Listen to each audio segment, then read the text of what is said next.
savvy drivers to ever whirl their wheels in the Wacky Races, competing for the title of the world's wackiest racers.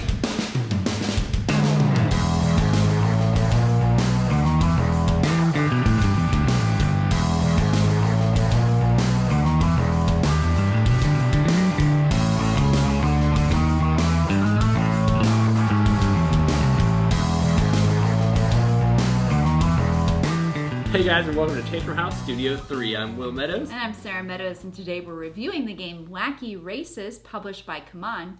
It's designed by Andre Charvesio and Fabio Tola. It's illustrated by Giovanni Guillermez, and it's a 2 to 6 player racing game that's nostalgia filled, takes about 15 to 45 minutes to play, and we got a copy of it from CMON, so let's take a look at how it's played.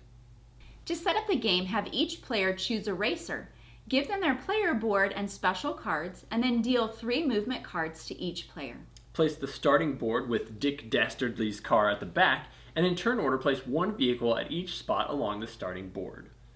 Shuffle the track tiles with the blue backs and lay them out forming the track. Choose 1 special tile and shuffle it with the orange track tiles and line them up forming the last leg of the race. Place the finish line, and then you're ready to begin. On their turn, players will play any movement card to move forward 1 space. They may move a second and third time if the card matches the terrain they currently are on. If a space already has 2 vehicles, it is skipped, and the card may be placed on the next available space, and then the player draws back up to 3. After each player's turn, Dick Dastardly and Muttley move. The Mean Machine moves to the next tile that matches the terrain on the top of the discard pile. If they happen to take the lead, they will lay a trap card face down. Once each player has taken a turn, the neutral racers will move 1 space, and then a terrain card is drawn, and if they match that terrain, they move ahead 1 space. A second card is drawn for the neutral players to make a 3rd possible movement. Players may also use their special one-time use cards to make additional movements and avoid traps. The rest of the game continues with players alternating turns with Dick Dastardly, and then the player to cross the finish line first wins. So if you were around in 1968 when Wacky Races first aired on television, I'm sure this hit you right in the soft spot. This predates us by a little bit, but we obviously recognize the characters and some of the stuff that was going on. We got to play it recently with her folks, and they really enjoyed that part of it, just laughing at the card art and naming the characters off and impressing us with their cartoon knowledge. But yeah, this is definitely a fun one to enjoy with your family.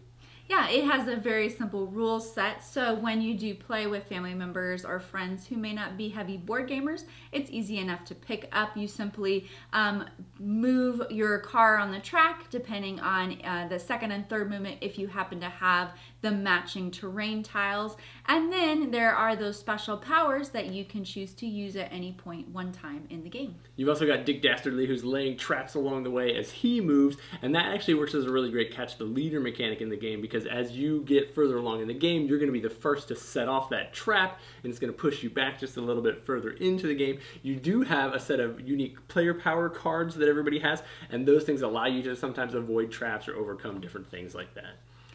If you happen to be far behind in the game, there is also a way to catch up. Spots where there are already 2 players you can jump over, and so it kind of gives you a little boost along in the game, even if you're a little far behind. It does have a little bit of that Munchkin feel at the end, though, because if you are in the lead and you're exhausting all your cards to get rid of those traps so that you can keep moving forward, then all of a sudden you've got this whole clear road behind you, and somebody else kind of just can jump up to the finish line. So you got to be really strategic in when you play those cards and how you hold on to them and how far along you go. The artwork was great. It very well fit the Wacky Races cartoon theme. They did a great job of incorporating those special player cards that reference certain things from the cartoons. Every player has 4 unique cards that goes well with a specific car that they chose for the game. And it does obviously have a bunch of unique minis in it. You wouldn't expect anything less from CMON.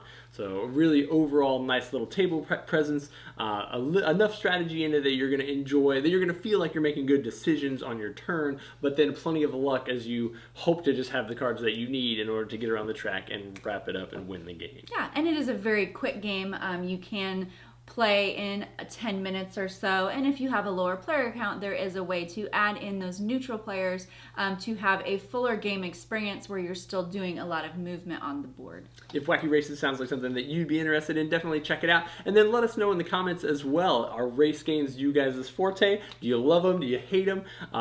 Be sure to let us know. And then be sure to subscribe if you haven't already done that. We always appreciate that. Thank you guys so much for watching. Catch you next time.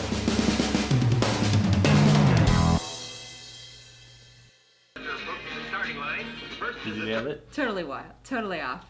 Were you even close? Do you want to do it one more time? Or was that pretty awesome? You could tell I'm not even saying the right stuff. We're reviewing the game Wacky Races. There's Andre Charvelio. Fabio Tola. For the title of the world's wackiest racer. The cars are approaching the starting line. First is the turbo.